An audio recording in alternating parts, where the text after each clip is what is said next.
Tino! I'm okay, I'm alright. Hope you good on the other side.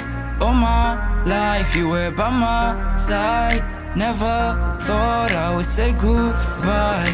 Hey, now go in my memories. Your voice in my head like a melody. Stressed out, then the man go see a gene. Everything changed and it happened quick. Never thought I'd see your name next to R.I.P. Then I ball a league of brain, I love Mary Jane. Ever since your death, I was never the same. Got my soul sending child with no one is to blame. I wish I could call your phony. Hello Doreen, L-O-V-E. Man, you're so R.I.P. Make sure and your advice. You got wings like a butterfly. Dressed in whole white, moon Indian girl of paradise. All I see is your face when I close my eyes. My life a game, I roll the dice. You in the sky, I wave my hand and say goodbye. We okay, we alright.